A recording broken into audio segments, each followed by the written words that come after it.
Evening, everybody. Lovely to see you here. Welcome to this evening's presentation from the Race Advisor. Before we get started, my name is Michael Wilding. I'm the founder of the Race Advisor at raceadvisor.co.uk. Looking forward to an awesome evening tonight. We're going to be going through some great stuff. Before we move on, just want to check that you can hear my sound. I'm in a different room tonight because some of our internet broke somewhere else. So I've moved rooms. It might be a little bit echoey. I apologize for that if that's the case. But hopefully you got the microphone here. You'll be able to hear me nice and clearly. Give me a thumbs up if you can hear me, or shoot me a quick message in the comments below. That'd be awesome. While I'm waiting for that to happen, there's still a few people joining. Welcome to all the new faces. It's lovely to have you here. It's lovely for you to join us. Welcome to the family. We're going to be going through this evening a way that we can find winning horses 98% of the time. And it's a great technique. It's something I'm looking forward to sharing with you. Philip saying sounds very good. That's wonderful. Mark saying sounds no good. I'm hoping, Mark, that means that the sound is just not working on your end. Maybe the volume's not up high enough or something else. Paul, Tim, awesome. Thank you for letting me know the sound's good. I am well known for having issues with the sound when I first get started. I'm hoping to gradually combat that, and maybe tonight that we're doing well. Mark, no worries. I've done the same thing myself and turned the sound off. Okay, so we're just going to give it a couple more minutes as some new people are joining us. Hi, Paul. Great to have you here. Philippe, sorry I didn't say hi. Welcome. Thanks for joining us again. Petter, great to see you. I'm looking forward to an awesome evening tonight. The format is the same as normal. So what we normally do is I'll jump into what we're going to be looking at in this evening's Facebook Live. If you've got any questions, leave them in the comments section below. I'll come back to them at the end. I don't stop while I'm just going through that presentation because if I stop, I lose track. I start chatting. And so it's better just to keep focused and keep going through it. And then put any questions below. I'll come back to all the questions afterwards. The questions can be relating to what we're going through tonight. They can be anything to do with horse racing. They can be to do with the Race Advisor. I assume that since you're here, you're already registered with the Race Advisor, but if you haven't, please go to www.raceadvisor.co.uk and register now. Go create yourself an account. So if you've got any questions, you can then come back and ask while we're here on this live. Hi, everyone who's joined us. Isabel, great to see you. Welcome from Norway. Lovely to have you here. Pleased the sound is working for you. Jez, it keeps buffering for you. Not sure why. I think that's probably going to be at your end with your internet speed. Carl, sound is okay. I know it's unusual, isn't it? It's unusual. Sound is okay, but great to have you here. John, welcome. Thank you very much. Mark, pleased to hear that you're having loads of winners. That's exactly what we're looking for. And Shane, thank you so much for those lovely comments. So let's get started, because tonight we're going to be looking at how we're going to find winning horses 98% of the time. This is a great technique. I have spoken about it a few times, but what I'm going to do this evening is I'm going to go through exactly how you do this technique, how you can put it together if you want to. How it's like the Race Advisor for you already, and let's jump in. So I'm just going to show this evening's presentation. I'll drop myself down here into the small picture because you probably don't need to see me large for the whole evening. Jay, welcome. Just before we get started, we're just cracking on. So how to easily find a winning horse 98% of the time. This is the dream. This is what everyone wants. Everyone wants to be able to find winning horses 98% of the time. Well, 100% of the time would be ideal. We can't do it. It's not possible. So 98% of the time is pretty good. But the key that we're going to get to towards the end of this is actually how we bet the horses to make a profit. But I'll come to that shortly. So how to easily find a winning horse 98% of the time. So let's make it easy, because finding winners can be tough. We all know that. If you have been involved with horse racing a long time, you're going to know that finding winners can be tough. If you're new to horse racing, then I'll tell you now that finding winners can be tough. What's even harder is finding a profit. Finding a profit is the elusive thing, and I will separate the two. Finding winners, finding profit are two very, very different things. We can find winners and not make a profit. We cannot find a profit without finding winners, but we can find winners and still not make a profit. And that is crucial to understand. So finding winners can be tough, but it doesn't have to be. And we tend to make it harder than it actually needs to be to find these winners.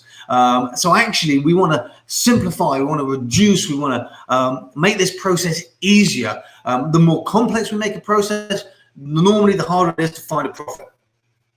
Certainly find a profit in the long term. So it doesn't have to be tough to find winners.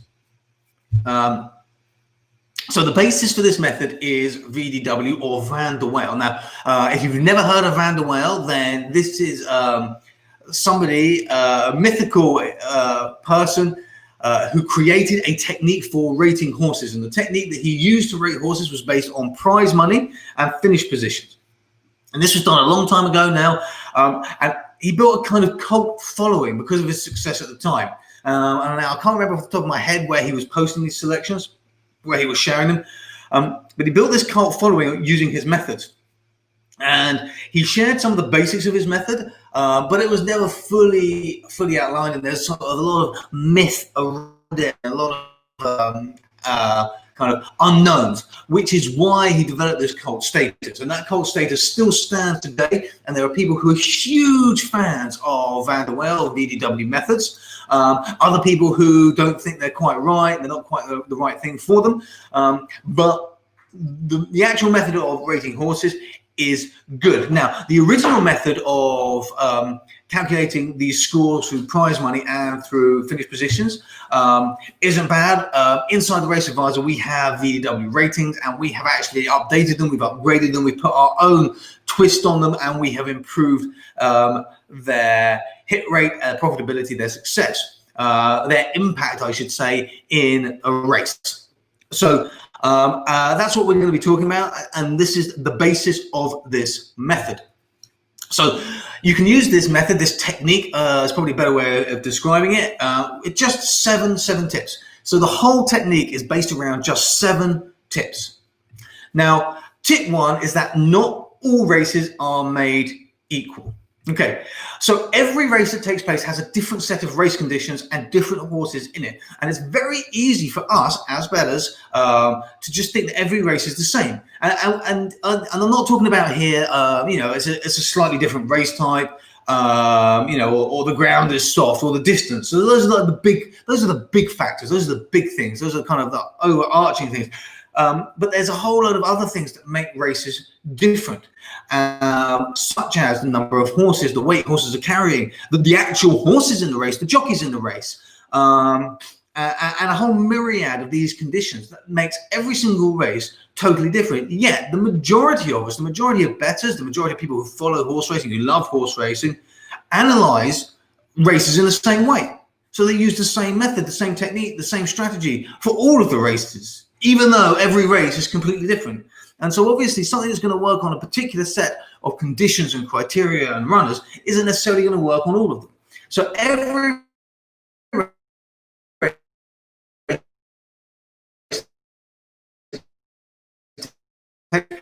is different.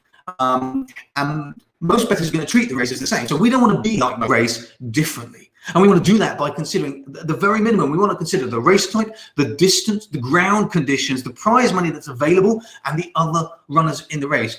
These are the 5 minimum things that we should be considering in the condition of a race and what that means. When we get a bit more advanced, we can add other things in, but let's start with just these 5. So we've got the 3 basics there, the race type, the distance, the ground condition, and then we've got the prize money and the other runners. And the other runners is crucial. It's absolutely critical because those are the runners that are competing, and very few people actually take into account the other runners outside of, like, did they win recently, or has their trainer got a high strike rate in these races. They don't look at them as individuals, as horses, as animals that are going to perform in a specific way. Okay, so tip number 2. Discovering the right races to bet on. And okay, this is key, because going through a race, you want to determine whether that race has the right conditions. And this can be quite time consuming, because not every race is going to be suitable for every type of betting strategy, every approach. Hence, we have people that focus on handicaps or handicap sprints or long distance or flat or hurdles. Lots of different people focus on different types of conditions because finding a race that you can bet on can be time consuming. And that can be time consuming even when you're focusing on a specific set of conditions, let alone if you're looking at all the races all day. So we get around this issue, this issue of time consumption. And actually, the biggest problem that we have when we're investigating horse racing is time. And that's the biggest problem, to be honest, with most things, is that we need time. Time is limited. Time is our most limited resource that we have. So we want to find ways to reduce the time that we're going to spend while maximizing the output of that time and the value of that time. And one of the ways we get around this hugely time-consuming method of trying to determine whether a race has the right conditions to be bettable on for us, we get around that by using something called race ratings. And now race ratings are different to horse race ratings because horse race ratings are specific to a horse. Race ratings will score the entire race based on a particular factor. For example, VDW ratings create a race for any factor, in fact, and that can score a race for that factor. And I'm going to show you how we do that in a minute. And we score a race for that factor, and then we create a race rating that tells us whether the race is likely to be suitable to be analyzed by that particular factor or that piece of information. And the way we do this is we start by choosing the rating or the factor that we're going to use. For example, VDW. Today we're going to be using a VDW. Then we go out and we find as many as possible similar historic races that we have ratings, that rating for, or that piece of information, that factor for. And we gather all of these historic races up, and we want to have enough of them. So ideally we want at least a few hundred, preferably a few thousand. So you're really going to want to be doing this with a database. But you can do it manually. It's possible to do it manually. I have done it manually. It just takes a bit longer to get it started. But once you've done this, once you've done it once, you've done it. You've got the basis there. You only need to update it intermittently. So we choose the rating that we're going to use, like VDW, and then we find similar historic races that we got this rating or this factor for. Next, we go in and calculate how well the top 2, top 3, top 4, whatever we want, but I wouldn't really recommend going further than 4, and I would recommend doing more than 1. So at least the top 2. Somewhere between the top 2 and the top 4 rated horses perform in these races. And that's the key, because we've got our factor, we've got our rating. Now we're going to take the top 2 to 4 rated horses, and we're going to see how they performed historically under similar conditions. And this can help us cut the time out of trying to determine whether a race has the right conditions to be suitable for us to bet. So tip number 3, finding the right races to bet on in just 4 seconds. Okay, and the way we do this is we use RA Pro, because inside RA Pro, we can do this on every race very quickly using VDW. As you can see here on the screen on the right-hand side, we have a race score for VDW. We have a win score and a place score. In this particular example, the win score was 81%. The place score was 98%. And we do this on every single race. And on every single race, we look back at over 1 million runners across our entire database, and we find out how our customized VDW ratings perform in that race with similar conditions. Use this information, we then calculate a VDW race score. And because we're doing this automatically inside the software, we update this. It's dynamic. So this is updated every single day. Every race that takes place gets added to the sample, gets added to the similar races that can be used. And we add that to all the data to recalculate this figure, this number. So it changes every day. And the more data we get, the more information we get, the more accurate it gets. But it's pretty accurate anyway. Okay, so that's how you can do it in just 4 seconds. And it tells you there straight away which are the best races to bet on. And now tip number 4, you've got to understand what this race score, and in particular, this VDW race score, what does it actually mean? Because if we don't understand what it means, then it's of absolutely no use to us. So having a winning race score of 81% in that example race and a placing race score of 98%, now that sounds pretty great, but as I say, what the heck does it mean?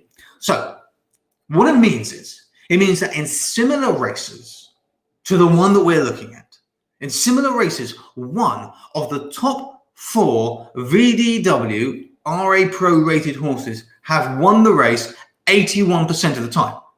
Okay, let me go through that again. So in similar races, and by similar races, we mean races that are over similar distance, similar ground conditions, have similar types of horses in them. So in similar races, one of the top 4 VDW RA Pro rated horses have won the race 81% of the time. Okay, now just think about how powerful that is. And what the placing race score means is that in similar races, one of the top 4 VDW RA Pro rated horses have placed in the race 98% of the time. So when we look at this race, we know immediately that historically, one of the top 4 VDW RA Pro rated horses have won it 81% of the time, and at least one of those horses have placed 98% of the time. Of course, multiple horses may place, and we'll see that in a minute, but at least one of them has 98% of the time in similar races. That is the power of ratings, race scores. Okay, tip number 5. But what horses are you using? Okay, so here's what we're using inside RA Pro. We're using the horses that we're going to consider are the top 4 rated VDW horses, because we know these horses have won 81% of the time and placed 98% of the time. So at least one of these won over 80% of the time. And we can see these because we open what we call an overlay. So inside RA Pro, we've got overlays. We've got our race cars, we've got our standard ratings, and then we have overlays, and the overlays add extra information. And you can always tell if you're on an overlay because it's got this orange bar at the top. So you can see it goes from black to orange if there's an overlay shown. And this overlay adds more detail to the race card in a specific area. So in this example, by clicking on any horse's VDW odds column, we bring up this overlay, and this overlay shows us the raw VDW form score, the VDW ability score, and our RA Pro VDW score. So the VDW form is the kind of more traditional Van der Wheil. We've adjusted it slightly, but it's that more traditional Van der Wheil form rating. The ability one is the prize money based score. Again, more traditional, slightly adjusted by us to improve it, but traditional. Then we have our own in-house unique VDW score, and that combines all this information into a single score, and the lower this score, the better. So the lower this score, the better. Okay, so I've sorted this particular race card in order of best to worst, so it goes from the lowest number to the highest, because again, the lower the score, the better for this particular factor. And we consider the top 4 horses, so that gives us the horses scored 8, 14, 12 and 25. So we consider the lowest 4 scoring horses. Okay, and the score works in a way that means the best horse is the lowest one. I've already gone through that. And we can sort the horses in order just by clicking on that VDW score. We'll just sort them down in order. Okay, so how does that then help us to find winning horses? Because that's great. So now we've got, we know that we want to create race ratings, because a race rating is going to allow us to determine very quickly, it's going to save us that precious time, which is our most valuable resource. So it's going to save us our time to tell us immediately whether a race is going to be likely to be viable to bet in for a particular factor. In this case, we're looking at VDW specifically. But again, we can do this with any factor. We then calculate that by going out there, finding every similar race that we can, and then seeing how the top 2 to 4 horses perform for that particular rating or factor. Once we've got that information, we can get this race rating, this race score, and we can determine how many of these horses win the race. And in this example, we've seen that in that particular race, the VDW top 4 horses, the winner came from the VDW RA Pro top 4 horses 81% of the time, and the placer came 98% of the time. So that's great. So that tells us that this is a good race to bet in. It tells us a good race. We should look at it in more detail. So then how do we find the winning horses? Because obviously there are more than one horse there. There are 4 horses. So where am I? Okay. So if you know that one of the top 4 VDW horses has won 81% of the time and plays 98% of the time, that's going to put us a country mile ahead of all other bettors. And it's one of the quickest ways to shortlist the races that we're going to want to use, which we've just spoken about. And it's also one of the quickest ways to shortlist the strongest horses in the race, because what we're doing is we sort our race card now in order, and we're only focusing on those 4 horses. So we're now only looking at 4 horses. Doesn't matter whether the field's got 6 runners or 26 runners. We're now just focusing on those 4 horses because we know that is where the majority of winners historically come from under similar race conditions. And that's the key. So we're now focused on just 4 horses. Okay, and what we do with those horses is we then have a little bit of a further look at them. And I do this regularly. You see this in all of my videos and all of my lives. We just jump in and we see, we check a couple of factors. We check DSLGR, days since last good run. Has the horse had a good race recently? We check open its form history. Not many people do this. And I keep saying this, but not many people do this. Open the horse's form history. It takes 2 minutes and you can see very quickly whether it's likely to perform under the current race conditions. We know it's good for the rating, but we want to check, does it actually like the ground condition? Does it like the distance? Has it proven that it's like the distance to us? And we'll look at that in a moment, but has it proven that to us or not? So this is how we then decide on the final horses, and then we decide how to bet. We then decide how to bet based on the odds. Because what we're trying to do at this stage, we're trying to assess the risk. We've got 4 horses. We know one of them's very likely to win. One of them's very, very likely to place. Now, from those 4 horses, all we want to do is assess the risk. Because once we've assessed the risk, we can compare that to the odds we've got. And then we determine the bet type, whether we're going to go win, each way, place, 80-20, Dutch, whatever it might be. That's what we're going to do. So the question is do these horses actually win? And I can go through this on a race card in a minute if you would like me to. But do these horses actually win? So here's the results of doing this on a totally random day in January at Lingfield. No races were filtered out. I actually didn't filter out the ones that had the lower VDW race scores. Obviously, you wouldn't normally focus on those because the whole point is that we are saving our time. We don't really want to look at those ones. But I didn't filter those out. I just took an entire day in January at Lingfield. Okay, so you can see here for the 4 horses here, and one of them came first place. So perfect. The second race of the day, again, 4 horses, 1 came second. Third race of the day are 4 horses again. And again, you can see here, there is actually no extra analysis here. And I don't recommend that you do this because I recommend we do want to do the extra analysis. We do want to spend that couple of minutes, those couple of minutes, those 5 minutes, just having a quick look. Can the horse perform? Has it had a good race recently? Is it going to actually like the conditions today? We know it's very likely to, but let's double check it. Let's make sure, because some are going to like it much more than others. Some horses just don't win. Some horses have never won a race. And if a horse has never won a race, even if it's likely to place, you're probably not going to want to bet on it to win. You might want to bet on it to place, possibly an 80-20 place win bet. But you're going to want to focus on the place market for a horse that has never won before. Yet every day, millions of people place bets on horses that have never won in their lifetime, and they place bets on them to win. And that is a very simple thing. It can be stopped immediately. If a horse has never won a race before, why would you want to place a bet on it to win? So in this particular race, this was the 3rd race of the day. You can see here 4 horses. One won it, 1 came second. We are the 4th race of the day here. And in this one, a particularly excellent result, 4 horses. We got the 1st, 2nd, and 3rd in those top 4 horses. The 5th race of the day, again, 4 horses. We got the 2nd place from one of those 4 horses. Next race, the same again, 4 horses. We've got a second place in the next race. The 7th race of the day, again, 4 horses, second place.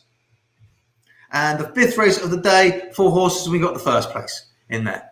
So that's a random day. That shows you that this works, and that shows you I haven't filtered it out there. And you can see actually in this last race, you'll see that the VDW win is 79%, the place is 97%. So actually, we're likely to use in this particular race a more place-centric type of bet. And again, this information can tell us, can guide us as to how we should place our bet once we've done our risk assessment on the race. So in conclusion, and I'm going to go through this again, I'm going to answer any questions. If you want me to show you this on a race inside RA Pro, then I'm happy to do that. But in conclusion, you can use this process in 2 ways. We can use your own ratings. You can calculate the past ratings of all horses, then find similar races to the race that you're looking at and calculate how well the top 4 horses performed. And using that, we calculate a race score to see if the rating is predictive under the similar conditions. And if it is predictive, then we rate the current race and find the top 4 horses. That shortlist those 4 horses. We focus on those 4 horses and we just dig into them a little bit further. You can dig into them with another rating if you want to. You can dig into them just by jumping up the form very quickly. Look at the form. Have they proven that they can win under these conditions, or have they only proven they can place under these conditions? Again, a very simple question. If you prefer to dig in more detail, then of course, dig in more detail, even better. The second way we can use this is we can use the VDW race scores on the Race Advisor to just shortcut that process. You can just open a race and it is there. You can see it there straight away. So those are the 2 ways that we can use this process. We can use this technique, and we can regularly shortlist where the place is going to come from, more than 80% of the time, more than 90% of the time. We can shortlist that down into just 4 horses in a matter of seconds. And then that cuts out all the time of determining whether a race is going to be good to focus on or not. And it cuts down the time determining which of the runners we want to actually look at in a bit more detail. So those are the 2 ways that we can use this process. So now let's come in, let's answer some questions. I'm going to jump back over here. I'm going to see what questions we've got. If any of that, you had any questions on anything that we've just gone through, please do put them in for me now and let me know your questions, and I will answer that. In the meantime, I'm going to get ready a race inside our Pro, so we can jump into this and have a quick look there.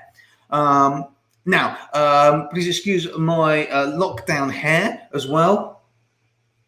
I am in desperate need of hairdressers to reopen. It's getting very, very long, so we are waiting for that to happen. Okay, now. Let me share this tab instead. Okay, so, pardon me, while I'm waiting just for any questions to jump in, I've got here Open RA Pro. I'm going to jump in, have a quick look at what is going on here.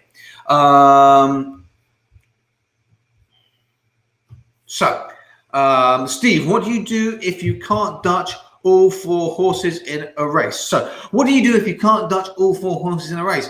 That's fine, Steve. So what we do is we want to, and I'll show you this in just a moment, what we want to do is we want to consider the risk on the horses. And we've got 2 decisions to make here. The first decision is, are there any horses that are specifically stronger than the other horses? That's the first question, because if the answer is no, if you cannot differentiate in ability between the 4 horses, if any of them have a very strong chance of taking this race, then if you can't Dutch all 4 horses, it's not profitable to Dutch all 4 horses, then move on to another race. Don't bet in this race. So that's the first thing to do. If you can identify some stronger horses, then we focus on those horses. Now we have to determine our risk. This is why I keep talking about risk assessment. Our risk, which we've got a feeling for, I'm going to show you that in a moment. Our risk, we need to determine that, how we may want to bet in the race based on the odds and the risk that we are taking by removing some of those runners. And that may be that we actually are only happy with a win, but obviously that increases our risk slightly. It may be that we want to do 80-20 and we just want to do a place bet, or we might just want to go for a place only, and we might want to do 2 horses to place, or we might want to do 2 horses 80-20 or whatever. Generally speaking, I'm personally not a fan of an each way bet, but you could do an each way bet as well. So that's what we do if we can't Dutch all those horses. Great to see some questions coming in. Thank you, Sharon, Jay, Brad, awesome. Anyone else has got any questions, please drop them in. I'm just going to go through an example now inside RA Pro. Okay, so we've got a couple of races here.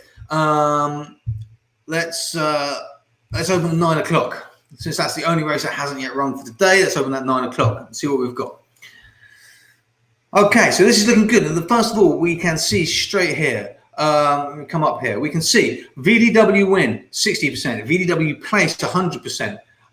What does this mean? This means historically, under similar races, the winner has only come from the top 4 60% of the time. That's not so good, but 100% of the time, one of the top 4 has placed. Now, this doesn't mean that we're guaranteed to get one of those top 4 horses placing in this race. There is no guarantee of that happening in the future. This is just saying that historically, in similar races, one of the top 4 VDW horses has placed. But the difference between the win at 60% and the place is big. There's a big disparity here. So again, this is what we're talking about when we're deciding how we're going to bet, the type of bet type. We're probably going to want to be focusing in this particular race on place betting as the primary focus, or maybe an 80-20, but definitely we want to be looking at the place market. We want to be looking at horses that are likely to place. So what do we do here? I click on VDW odds and get that overlay that we were just talking about. And you can see when I click on it, the headings change from black to orange, and we get the different scores for VDW. I'm going to come over here and sort my VDW score from high to low. And now I'm interested in the 4 top horses, and that is it. It's that simple. There they are: Smart Lass, Convivial, SPG, and Lever. Okay. Now, the next thing that I do this personally, is I just have a quick glance at the Betfair odds, because if any of them are massively high odds, I tend to knock them out. I won't personally go higher than 29-1. Any that are higher than that are in this, I would remove anyway. I wouldn't be betting on them. I wouldn't be considering them. And I like to use that. That's a very quick market check, because if we're doing that, it's very unlikely they are going to win or place. That's not to say it doesn't happen. It does happen, but it doesn't happen frequently enough for me personally to spend any money of my own on it. So, and you'll have your own thresholds, you have your own levels, your own thresholds of what you're comfortable with. Okay, so we got those 4, and literally this is how quick it is. So we got those 4 horses highlighted, and we know we're looking to place. Okay, so how are we going to go through this? How are we going to look into this in a little bit more detail? Carl, Robin, Mark, thank you very much for those questions. I'm going to come back to them in just a moment, along with all the others. If you've got any questions, please do drop them in. If you haven't registered yet on the Race Advisor, head over there, raceadvisor.co.uk, jump in, go register. Okay, cool. So we've got those 4 horses.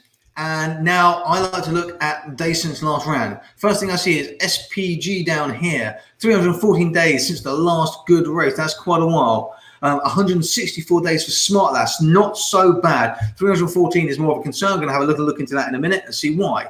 Notice Lever has had a good race recently. And Convivial has never had a good race. This horse has not had a good race. That is why there is no days since last good race for this runner. This is an example of what we were just talking about, how you would want to bet on a horse. So those things there give me an immediate concern. I've got a bit of a concern over Convivial because this horse has never had a good race. I'm going to look into it in a minute. I've got a bit of a concern over SPG because there's not been a good race for a long time.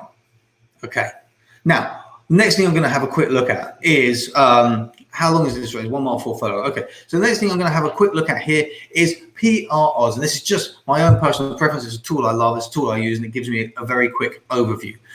This isn't something you have to do. I am just going to do it very quickly for myself to see where things stand. Okay, so according to PR odds, SPG is right down here, low at the bottom with a 3.72% chance of winning. The others are much nearer the top. And key, we notice here, is that actually the probabilities, the raw probabilities that we're giving, this is before we've merged the odds with the market. So just the raw probabilities that we're giving the horses, because all we have in this PR odds column is our raw probabilities here merged with the live odds on the market to give a more balanced, a better, a more wholesome, shall we say, a more wholesome idea of what the odds should be.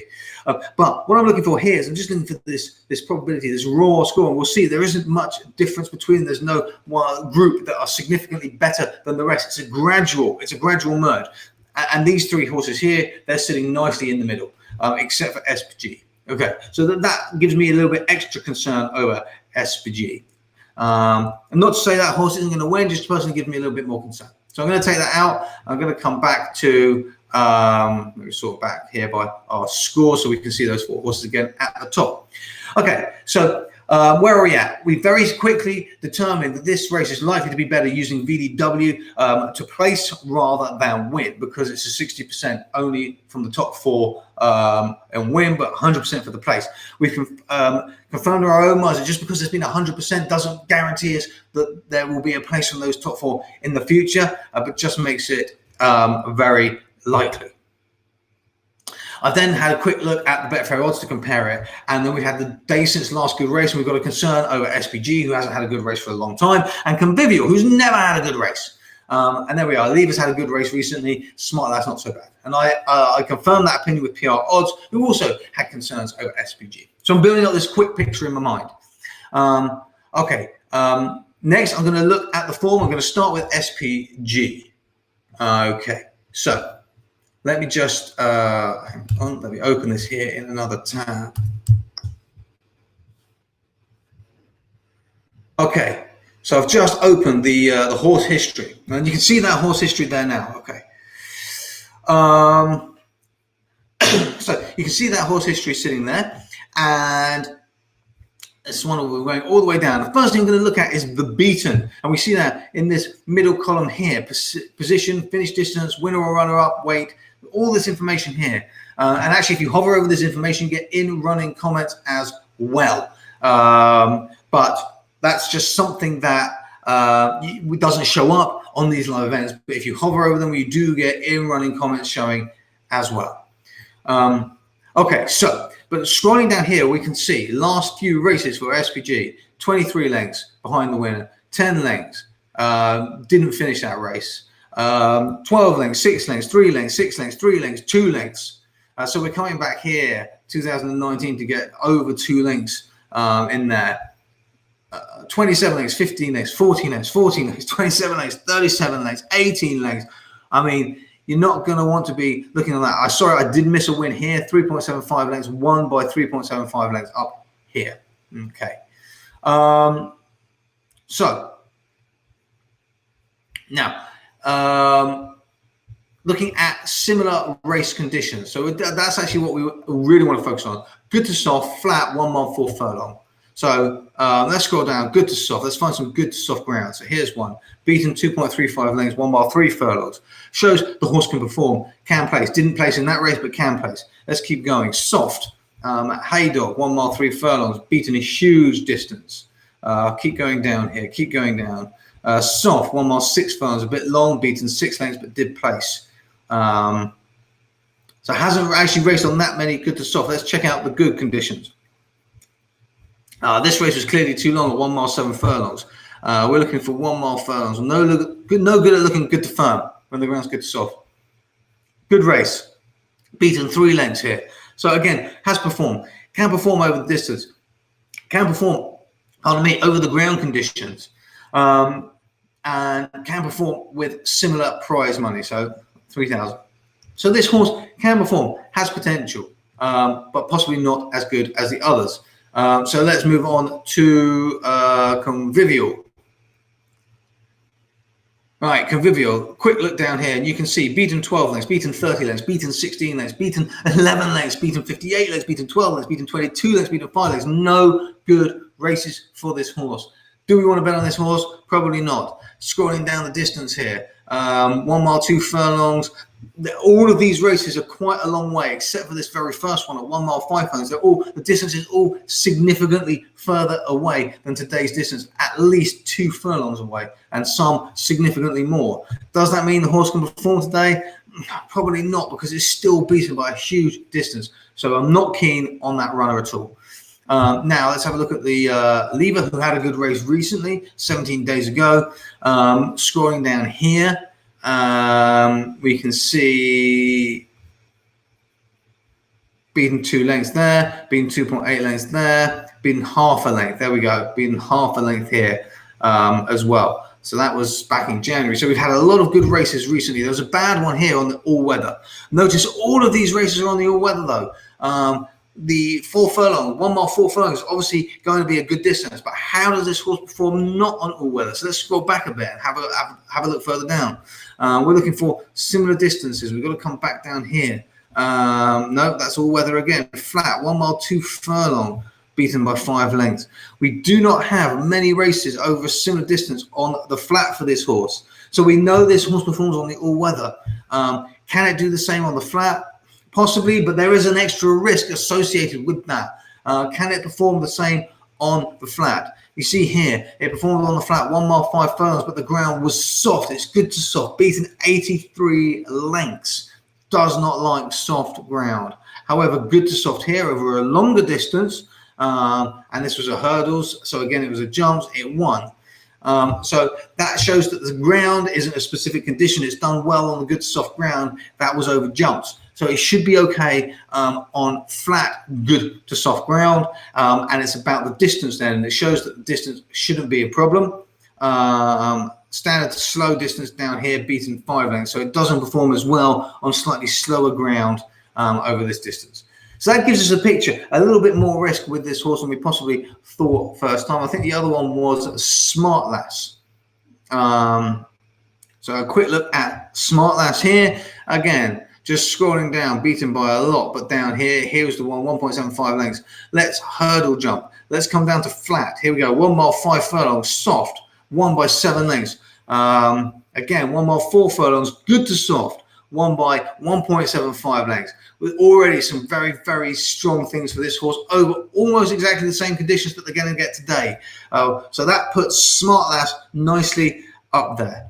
Okay, so where are we at? Where are we at? What does all this actually mean? Okay, so what this means, let me come back over here to the race car. What this means is we've had a quick look tonight. Okay, Felix just told us that 30 is actually soft, but we've had a quick look tonight. We've narrowed these 4 horses down. We thought, okay, well, actually, we're not keen on Convivial. I'm going to deselect this horse. This horse has never performed well. There's no reason it should perform well tonight. Deselected that horse. Out of the rest, Smart Lass and Lever are by far the strongest. Smart Lass looks to be the strongest. Lever, slight concerns. But those two look to be the strongest. SPG is a possibility this horse could perform. So that's our analysis. How do we bet on this race? Well, how do we bet on this race? Let's jump over to Betfair and take a look at the markets. Okay, so here we go. We've jumped over to Betfair. Here's the markets. We can see here Smart Lass is the favourite. Lever is the second favourite. SPG is now currently odds of 5 to 1. So how do we bet? We've got this risk assessment. We've done this risk assessment. We've used this technique. We've used this process. We've done this risk assessment. Remember, do not forget that actually these races were better for VDW. The race score showed better for place. So we're going to want to focus on place. We can say almost immediately SPG, the odds are probably not going to be high enough for us, particularly in the place market, but the horse is drifting. When we started this, it was about 5.5, I believe. Now it's up to 6.2.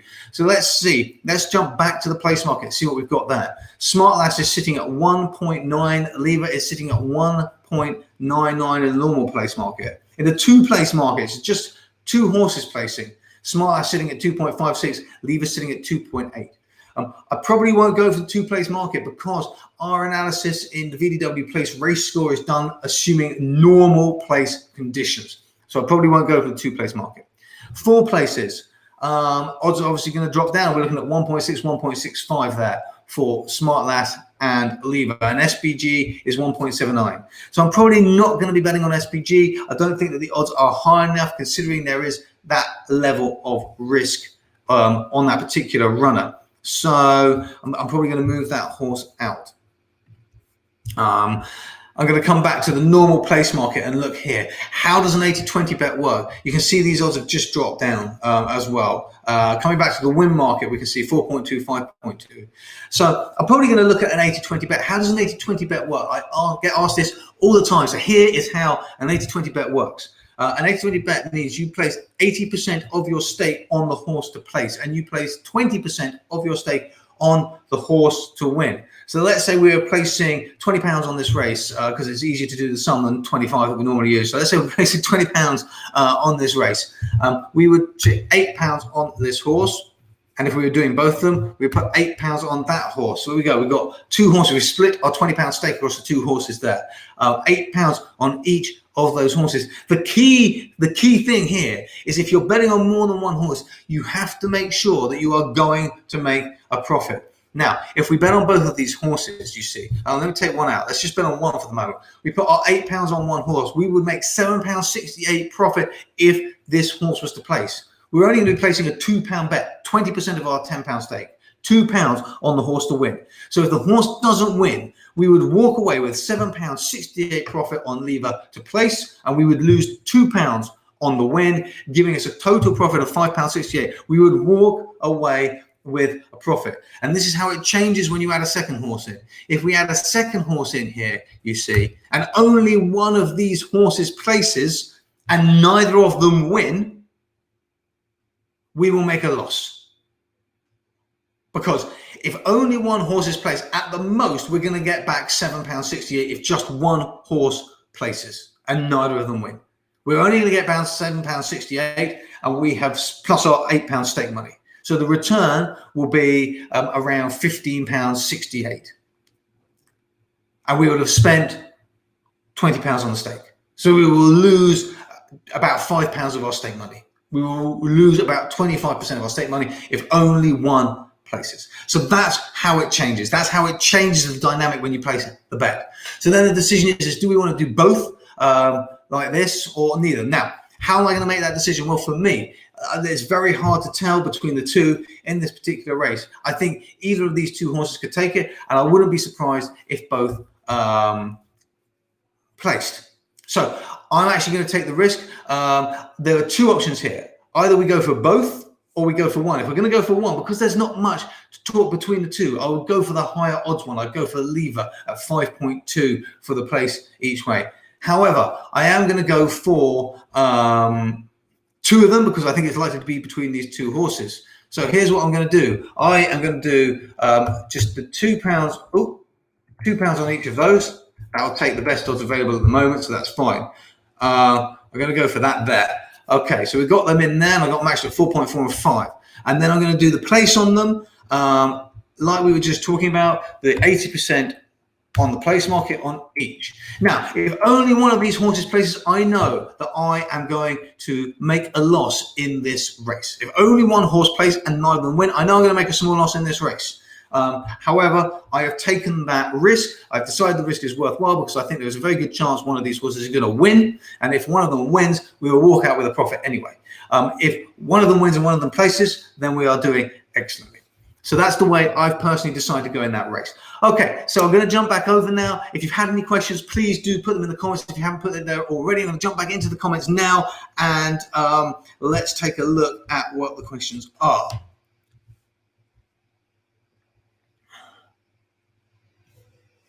Okay, so I'm just going to go through the questions. If you've got any, please do ask them. So Sharon, is it good to use BDW with your ratings on the contender and eliminated horses?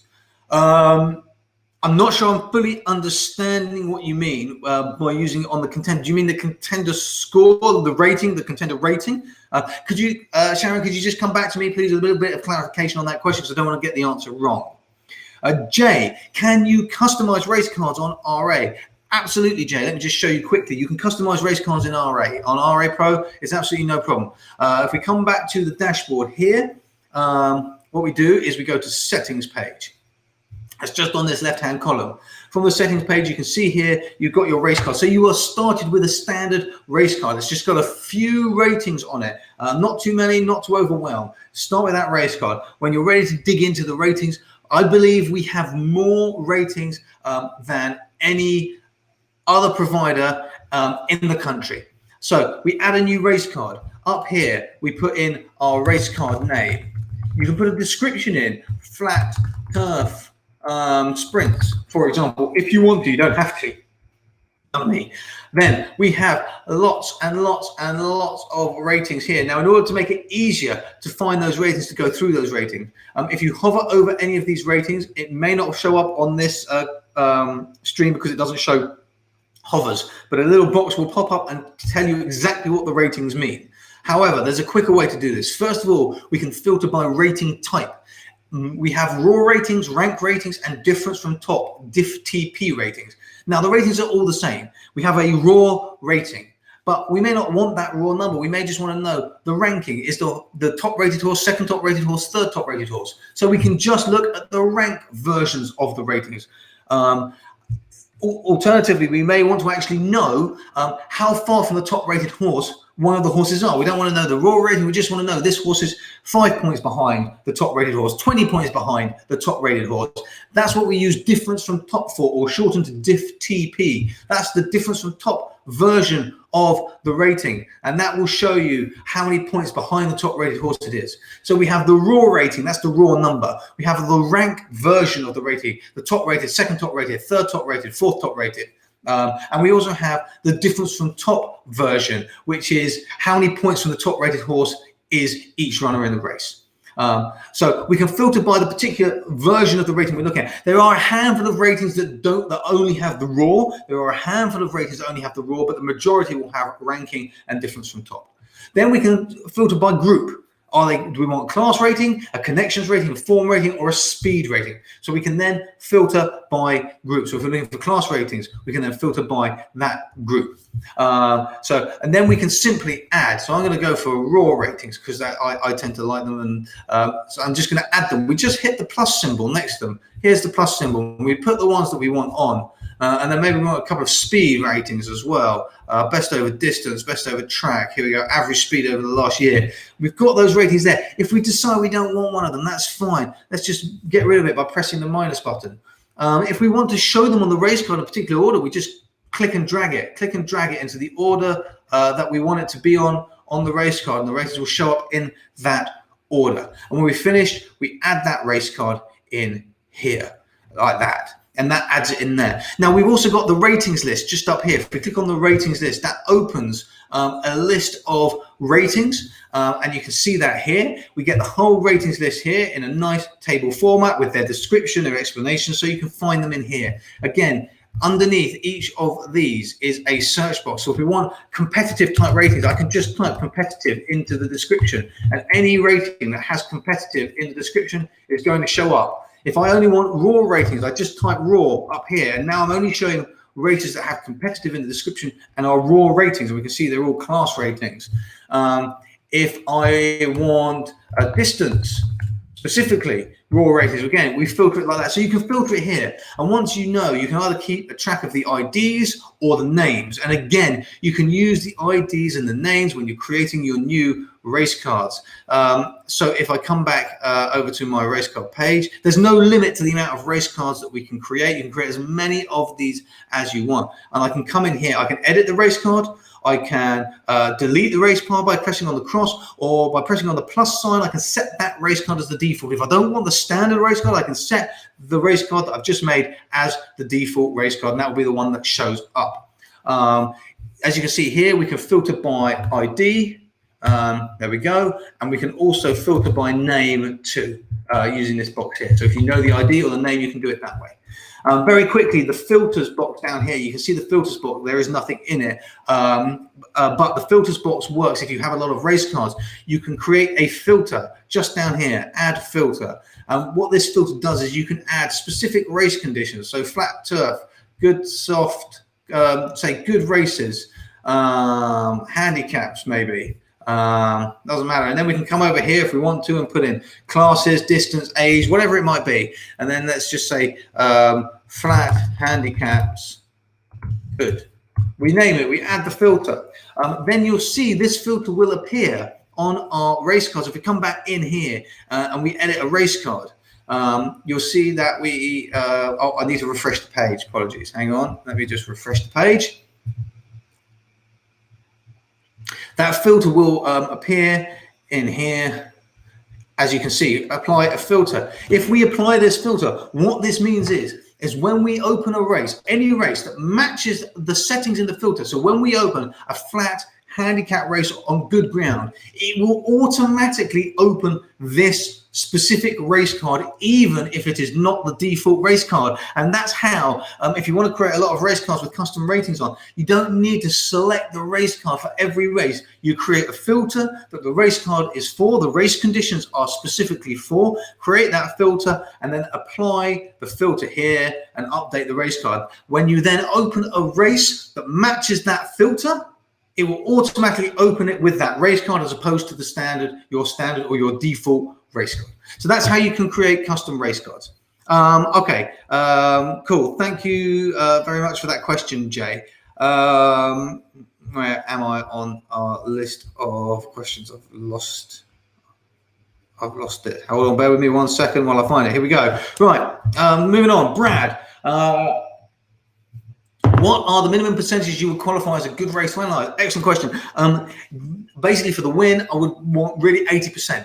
80% on the win, and ideally 90%, but I might drop that down to 85 for the place, but ideally 90% or higher for the place. The best are 80% for the win and 90% or higher for the place. So higher than those, that is the best overall race. But as you see, we can take races where the place is much higher than the win, because we're going to focus actually on the place element of it, and we're going to take that into account in our assessment.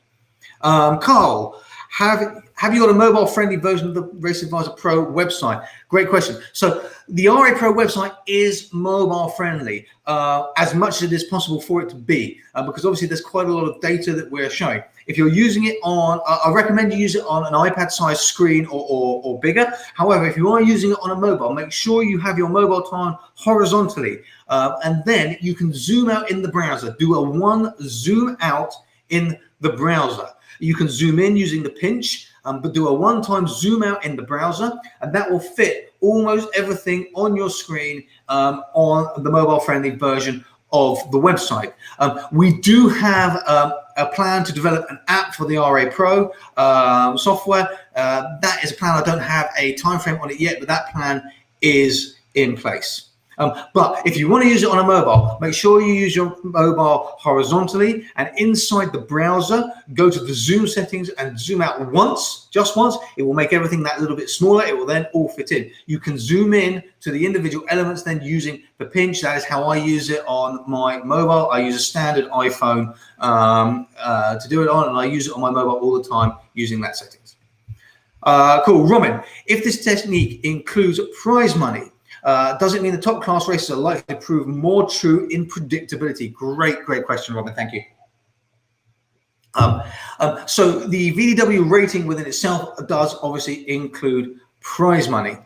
It will actually say winnings, earnings, more than prize money. So no, it doesn't mean top class races are more likely to prove true in its predictability, because actually what we're doing is that is the entire point of the race scores.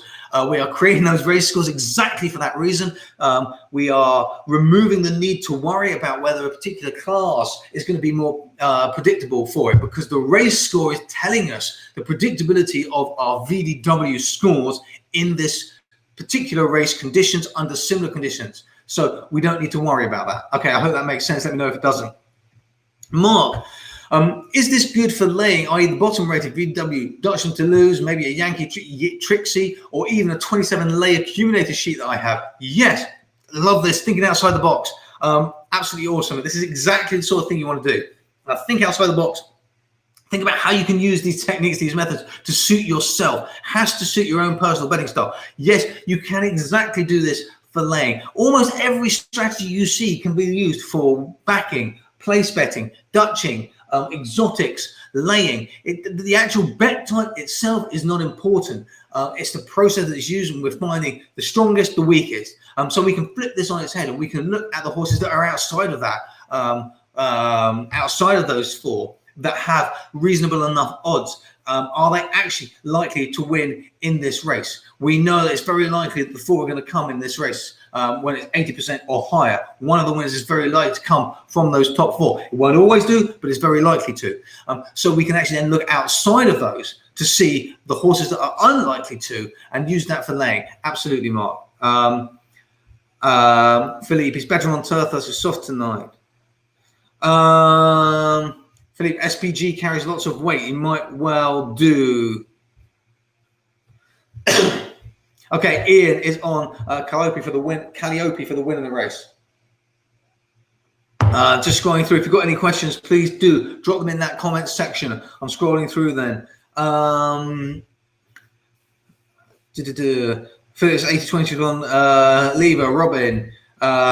2 to place on both horses. Anwar, are we doing a replay? This is a Facebook Live. That means it's going to be on Facebook permanently. It'll be on our Facebook page permanently. So please, you can watch it again if you want to. If you know anybody who might enjoy it after the event, please share it with them. Send it out to them. Let them know. Share it on your wall. Please do spread the word, spread the love. Let people know what we're doing. Absolutely. We will also be putting up a replay on our YouTube channel as well, if you prefer YouTube. So you will be able to see it again. But obviously, it won't be live and we won't be doing it in that. Why Crispin Temper? Why does Smart Lass's last 3 races not show from Jan to February? Let me have a jump over here. Let me have a look. Last 3 Lasses races from Jan to February. Bear with me while I just get the page back up there, and I will have a quick look. While I'm getting that page up, I will move on to the next question as well. Ian McCafferty. Ian, this is why I love horse racing so much to consider so many things. There is no sport in the world that compares to it when it comes to stats. That is absolutely true. It's one of the reasons I love it as well. It's why I want to get you using data to make smart betting decisions. That's exactly the reason why. Okay, keep going through. Where am I here? Okay, so why are they not showing? I've got the page up here. You can see there, Crispin. While they are showing, we got them here. We got the 26th of February, 21st of February, and the 17th of Jan. So they're all showing there in Smart Lass's history. Okay, coming back over, scrolling down.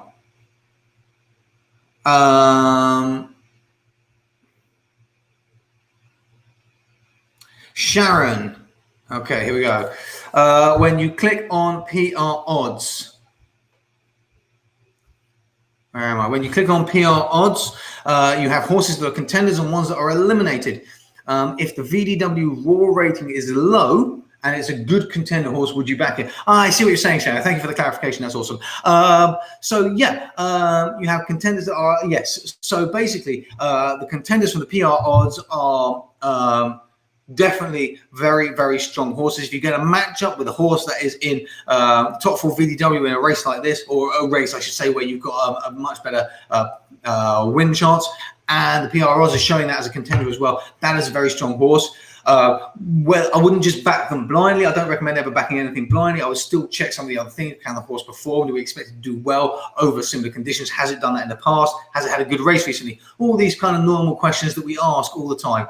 Just have a quick check of those. Don't back them blindly. Generally speaking, if you back things blindly, it is much harder to make a profit. It is much, much harder to make a profit if you just use fixed rules. If you spend that 2 minutes jumping in, having a look, you will find it much, much quicker to get winning bets.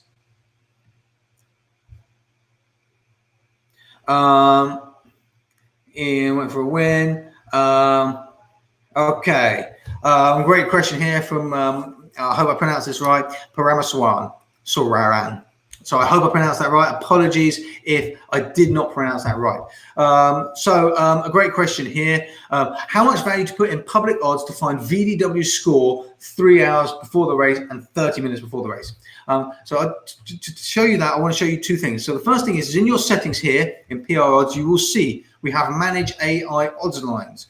We've got probability power, that's explained in one of the videos in the find your way round section. We've got public odds. So the default setting for this is 55% weighted towards the public odds. So we give just a little bit more importance to the public odds. That's a standard, that's a default setting. However, we can change this on a race by race basis as we go through individual races here. So we can change this on a race by race basis. And here's how we do that. Okay, so if we open a race, when we go into that race, you will see up here in the top settings with race type and everything, we have probability power, and it's just here, and we can change that up and down. Oh, sorry, not probability power. We're not changing the probability power. We can change that dynamically within a race as well, but actually the one that we want is the public odds, which is next to it. 55% is the default, and we can increase that either using the clickable arrows to move it up and move it down, or by simply deleting the number that is in there and typing in a new one like that. So what would I suggest using? I would suggest that you use 3 hours before. I would leave it as standard, 55, maybe drop it down to 40, somewhere between 40 and 55, something like that, but I wouldn't worry about changing it too much. 30 minutes before the race, I'd jack that right up and I'll put it at maybe 70%-ish. And if you're doing it just before the race off, you might want to push that up to 80% when the market gets really, really tightly formed. Great question there. Okay, Philippe, how many races of one particular type does it take to alter a VDW percentage? It will take quite a few, Philippe, because we got a big sample of races. I can't remember off the top of my head how many races we've got, but there are a huge amount of races in our database. I'll give you a quick number so you can see how many there are. We have just under 100,000 races in the database. So when we're looking at samples of races, there will always be at least a few hundred, and in some cases, a few thousand races that we're taking a sample of. And we actually create similar conditions dynamically. So if we haven't got enough enough races to make those scores accurate, we will just widen the conditions very slightly to get more. If we've got loads of races that match it, we'll make the conditions tighter and tighter and tighter until we've got enough to give us a statistical sample. So a single race isn't going to alter it. Even 3 or 4 races isn't going to alter it that much. We're going to need tens of races to make a big impact on it. So it will just get more accurate gradually over time, because as we get more races, the conditions will get tighter and tighter. The similar conditions will get tighter and tighter and more restrictive as they become more statistically significant. Jay, do you have any betting? Oh, sorry, I put the wrong one there. SPG won the race. Typical. That's absolutely typical. So, well, one of the top 4 came from it. There we go. I don't know whether any of the others placed or not from that top 4. I'm hoping Convivial didn't, because I don't think that horse had any chance of winning at all. But maybe Smart Lass and or Lever took the place. I don't know, but so that just shows we got at least the winner in there. I personally chose the wrong one to go with because I wasn't totally comfortable with SPG, but the winner was in there, and maybe some of them placed as well. We were aiming for the place, particularly in that particular race. Okay, so the question I was trying to hit here was from Philippe. How many races of one particular type? No, we've done that one. Sorry. From Jay, do you have any betting spreadsheets to track bets? There is a betting spreadsheet. It's somewhere on the blog. I'm not 100% sure where it is. If you want it, just drop us a support ticket, please, and we can dig it out for you and find it. We do have a betting spreadsheet. You will also notice if you head over to our in development page. We have an in development page, shows you all of the things that we are planning on doing. Anything that gets suggested in the forum, if there's enough interest, if it looks good, it will come into our in development page. On the in development page, you can vote on the features you want us to develop next in RA Pro for you. And you will see here, here on this second is the bet tracker. So actually the most popular one, the one that's in most demand, is the system builder. So that will then be the next one that we start on, and we'll be starting on that very shortly once we've done a huge database upgrade, which we're hoping to complete now this week. It got delayed slightly, but I say this week hesitantly. It could be next week. We're waiting for the ratings to finish calculating in it now so we can do move and migrate over to it. But there is a bet tracker there that is high on our development list. If you haven't yet come to this in development page in your account, please do come over here, come in, vote. You can vote on as many of these as you want. Just vote on all the ones that you would want. We've broken them down into primary feature developments. These are the big, juicy new tools, major new features. And we've got secondary feature developments, no less important, but they're usually updates to current tools or software and ways of visualizing things and how you use it, either making it simpler to use, making it more visual, better for you, easier for you to see, or just improving some of those elements there. So please do come over here, vote on as many as you like. We take this, we look at these to determine which order we're going to actually develop things on. And we will be putting on here in the near future a section that shows you what is currently in development as well. So you can see what's currently in development and vote on future developments. So we will have a bet tracker coming, an advanced bet tracker coming, and that will come this year, but we'll be doing the system builder first. In the meantime, if you want that spreadsheet, Jay, just drop us a line on the support desk. You can either do that at support@raceadvisor.co.uk, or you can click the orange bubble that's at the bottom or right-hand side, so kind of where my face is at the moment, or any page of the website. Just drop that in there, and we'll get that over to you. Okay. Philippe, so the data we see is like to stand for the race we look at. I'm not sure I'm 100% following that question. Could you clarify that for me, please? That'd be great. Anwar, I'm sorry, I'm not going to be able to go over it again from the start, but this video will be on Facebook. It will be able to replay it on Facebook.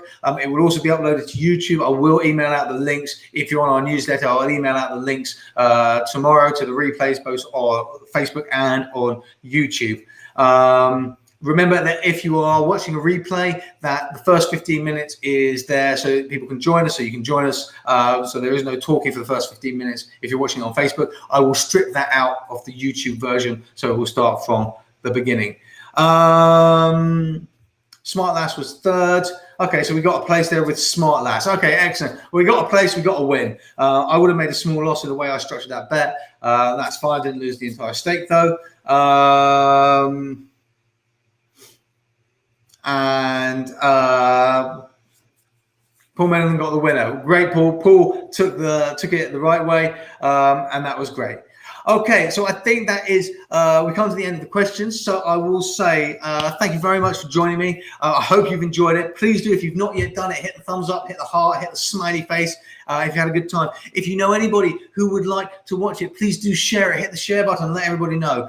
We want to start sharing with the world more about the Race Advisor. We want to try and dominate the conversation on how we can use data to actually make informed betting decisions rather than just making guesses based on unsubstantiated information. So we want to use that. We want to start making people profitable. We want to start you losing yes and then move you into profitability. That's our focus. That's our aim. That's what I want to do. I want to help you get to that point. So if you know anybody else who would enjoy it, please do share the video. Thank you so much for joining me this evening. We'll be doing another Facebook Live in a couple of weeks. I'll let you know when we're going live on it.